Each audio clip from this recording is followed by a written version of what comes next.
सो इस वीडियो में हम बात करेंगे आपके पीएससी थर्ड सेमेस्टर के बारे में। यहाँ पर हम बात करेंगे आपके यूनिट फोर्थ जो होने वाली है उसके लिए कौन कौन से इंपॉर्टेंट क्वेश्चन हो जाते हैं उसके बारे में बात करेंगे। तो यहाँ पर हम बात करें, आपका यूनिट सेकंड रहने वाला है कार्बोक्सिलिक एसिड के बारे में, साइक्लो एल्केन के बारे में। तो इसको पूरा जरूर देखना है, कौन कौन से इंपॉर्टेंट क्वेश्चन हो जाते हैं। जो भी इंपॉर्टेंट क्वेश्चन है वो यहाँ पर आपको देखने को मिल जाएंगे और आपका सिलेबस भी पूरा कवर हो जाएगा।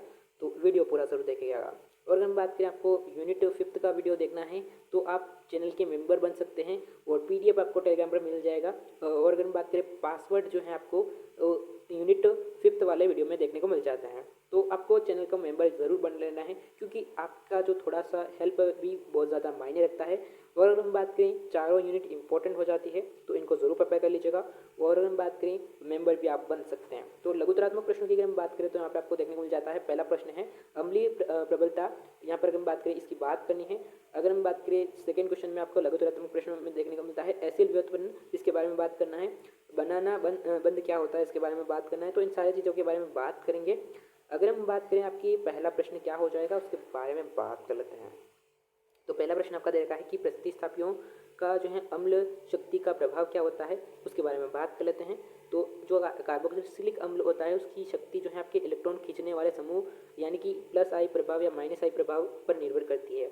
तो इसमें आपके बहुत सारे यहाँ पर आपके देखने को मिल जाएंगे कौन कौन से यहाँ पर आपके माइनस और प्लस समूह देखने को मिलते हैं। एसिड व्युत्पन्न की अगर हम बात करें तो उसकी सापेक्ष क्रियाशीलता को क्या होती है इसके बारे में आपको बात करनी है। तो एसिड व्युत्पन्न की सापेक्ष क्रियाशीलता का क्रम क्या होता है। तो अगर हम बात करें एसिड समूह जो होते हैं उसकी क्रियाशीलता की अगर हम बात करें क्या क्या हो जाएगी, तो अम्ल क्लोराइड, अम्ल एनहाइड्राइड, और अगर हम बात करें एस्टर एमाइड, ये जो है आपके एसिड व्युत्पन्न होते हैं जो कि आपकी क्रियाशीलता को कम यहाँ पर अगर हम बात करें क्रम क्या होता है तो यहाँ पर आपको देखने को मिल जाएगा।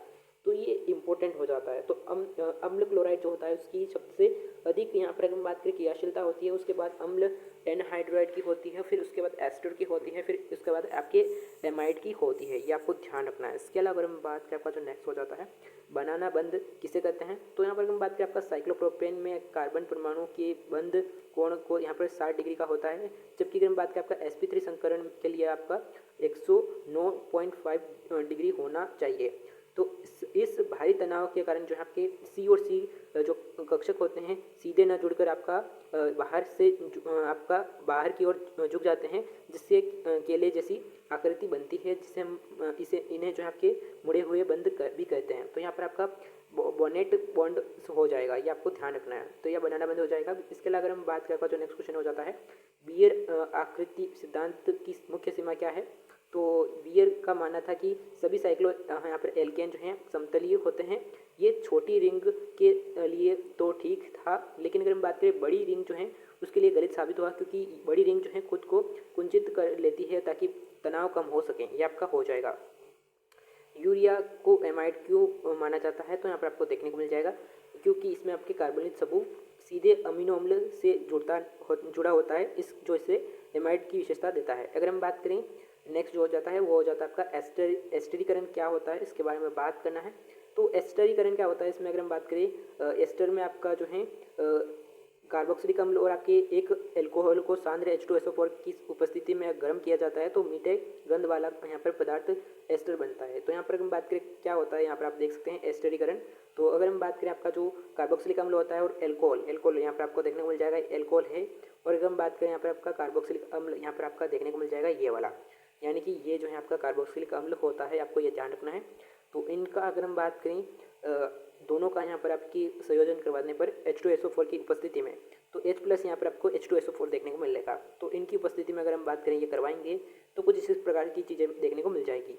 अगर हम बात करें, आपका जो नेक्स्ट हो जाता है उसके बारे में बात कर लेते हैं। टार्टरिक अम्ल का जो संरचनात्मक सूत्र है और यहाँ पर सूत्र है क्या है उसके बारे में बात करना है। अब यहाँ पर सिंपल सूत्र दे रखा है टार्टरिक अम्ल का, यहाँ पर सूत्र दे रखा है तो उसको याद करना है। यहाँ पर आपको देखने को मिल जाएगा, ज़्यादा टफ नहीं है। मेलिक अम्ल का पर जो है आपकी ऊष्मा का क्या प्रभाव पड़ता है, ये भी इंपॉर्टेंट हो जाता है। तो यहाँ पर आप देख सकते हैं। अगर हम बात करें आपका साइक्लोहेक्सेन का जो है कौन सा स्वरूप जो है अधिक स्थिर होता है, तो चेयर वाला जो है आपका यहाँ पर अगर हम बात करें कुछ इस प्रकार से जो है चेयर होती है, उस प्रकार से जो आपका यहाँ पर साइक्लोहेक्सेन बनता है वो आपका सबसे अधिक स्थिर होता है, ये आपको ध्यान रखना है। एसिल समूह क्या होता है, तो एसिल समूह जो है आपके यहाँ पर देखने को मिल जाएगा कि इस प्रकार के आपके एसिल समूह होते हैं। यहाँ पर हम बात करें ये जो आपके एसिल समूह हो जाएगा ये वाला। अगर हम बात करें कुछ इस प्रकार से, अगर आपका कार्बन जुड़ा हुआ है तो यहाँ पर एसिल समूह हो जाता है इसको। अगर हम बात करें आपका जो बड़े प्रश्न हैं उनसे प्रश्न ज़्यादातर पूछे जाएंगे, तो इनको जरूर प्रिपेयर कर लेना है। तो यहाँ पर अगर हम बात करें आपका बड़े प्रश्न में अगर हम बात करें तो पहला प्रश्न आपका हो जाएगा कार्बोक्सिलिक अम्ल और उसके व्युत्पन्न के बारे में। तो यहाँ पर हम बात करें आपका अम्ल व्युत्पन्न के बीच में अंतः रूपांतरण की क्रियाविधि को विस्तार से समझाना है, और हाइड्रोक्सिक अम्ल यानी कि मैलिक, टार्टरिक और आपके सिट्रिक अम्ल के निर्माण की क्रियाविधि और उनके गुणों का वर्णन कीजिए, ये आपका हो जाएगा। इसके अलावा अगर हम बात करें इनके आंसर की, तो यहाँ पर आपको देखने को मिल जाएगा न्यूक्लियोफिलिक एसिड प्रतिस्थापन क्या है। अगर हम बात करें क्रियाविधि क्या है, तो सिंपल थ्योरी दे रखी है, इसको याद रखना है। और अगर हम बात करें संकरण क्या होता है, इसके बारे में आपको पता होना चाहिए। विलोपन किस प्रकार से होता है, इसके बारे में आपको पता होना चाहिए। हाइड्रिक अम्ल के बारे में भी आपको यहाँ पर देखने को मिल जाएगा, जैसे कि मैलिक अम्ल, टार्टरिक अम्ल, ये जो आपका देखने को मिलता है। सिट्रिक अम्ल के बारे में बात करनी है, किस प्रकार से इसका निर्माण होता है और गुण क्या होता है। नेक्स्ट हम बात करें, जो नेक्स्ट हो जाता है डाई कार्बोक्सिलिक अम्ल के बारे में बात करनी है। तो मैलिक और आपके जो आपका सैक्सेनिक अम्ल होता है उसके बारे में आपकी बात करनी है। ऊष्मा हीट का प्रभाव क्या होता है, इसमें बात करनी है। तो यहाँ पर आपका ऊष्मा हीट प्रभाव का आंसर देखने को मिल जाएगा, किस प्रकार से रहता है। यहाँ पर रिएक्शन देखने को मिलेगी, तो इन दोनों रिएक्शन को आपको याद करना है होगा, तभी आपका काम हो पाएगा। ये आपको याद करना ही होगा। ये ऑर्गेनिक केमिस्ट्री है, थोड़ा टफ पड़ता है। ऑर्गेनिक केमिस्ट्री में कुछ इस प्रकार की चीज़ें देखने को मिलती है। अगर हम बात करें आपका जो नेक्स्ट हो जाता है वो हो जाता है आपका बियर का जो है आपके विकृत सिद्धांत क्या है। तो यहाँ पर हम बात करें आपका बियर जो है बेयर के बारे में अगर हम बात करें, तो यहाँ पर हम बात करें आपका ये बेयर जो है उसका जो है विकृत सिद्धांत की अगर हम बात करें, तो यह सिद्धांत इसके सिद्धांत की मुख्य बातें क्या हैं उसको लिखना है। अगर हम बात करें साइक्लोप्रोपेन, साइक्लोब्यूटेन की अस्थिरता को कैसे आपका समझाता है, ये इसके बारे में बात करनी है। इसकी सीमाएं क्या हैं, इसके बारे में बात करनी है। तो यहाँ पर आप देख सकते हैं किस प्रकार से रहता है। थ्योरी के ऊपर है, ज़्यादा कोई रॉकेट साइंस नहीं है कि मैं बताऊंगा तभी आपको याद होगा।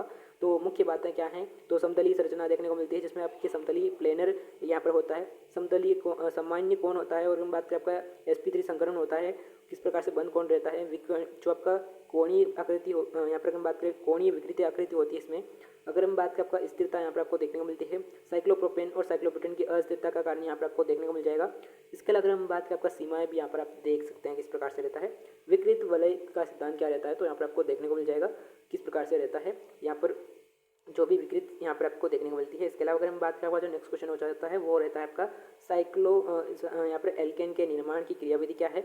और अगर हम बात करें आपकी डिस्क मैन जो आपका कंडक्शन यहाँ पर हम बात करें कंडेंसेशन क्या होता है, इसके बारे में आपको बात करनी है। तो अगर हम बात करें कंडेंसेशन क्या होता है, या फिर हम बात करें आपके फ्राइड विधि का वर्णन आपको करना है। अगर हम बात करें आपका फ्राइड विधि का वर्णन भी प्रश्न पूछा जा सकता है। कंडेंसेशन का जो आपका यहाँ पर हम बात करें कंडेंसेशन का यहाँ पर हम बात करें किस प्रकार से पूछा जाता है, यहाँ पर आपको देखने को मिल जाएगा। अगर हम बात करें आपका जो फ्राइड विधि है वो यहाँ पर आपको देखने को मिल जाएगा। यहाँ पर हम बात करें ये विधि जो है आपका अल्फा और अगर हम बात करें ओमेगा डाई अगर हम बात करें हेलो एल्केन का उपयोग करती है।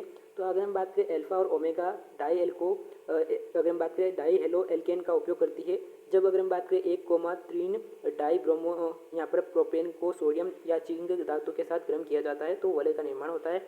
तो यहाँ पर आपका ये जो है आपका रहता है, यहाँ पर आपको ये चीज़ें ध्यान रखनी है।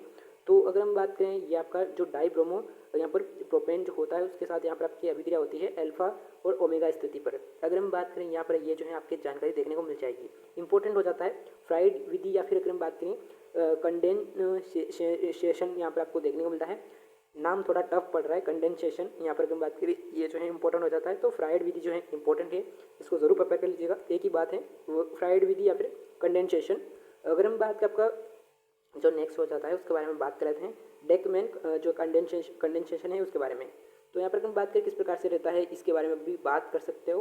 अगर हम बात करें ये जो है आपकी विधि मुख्य रूप से जो आपके 5 या 6 सदस्यीय वलन होते हैं उसके लिए उपयुक्त है। यहाँ पर हम बात करें ये जो है आपके 2 सदस्यीय जो आपका यहाँ पर हम बात करें ये जो है ये दे रखा है इसके लिए जो है आपके उपयुक्त हैं। और हम बात करें ये जो आपके 6 सदस्यीय जो वलय होती है, वलय का मतलब जो है आपका बेंजीन हो गया। यहाँ पर हम बात करें जो वलय वाली होती है ये आपका श्रृंखला वाली है। ओके, ये आपका इंपॉर्टेंट हो जाता है।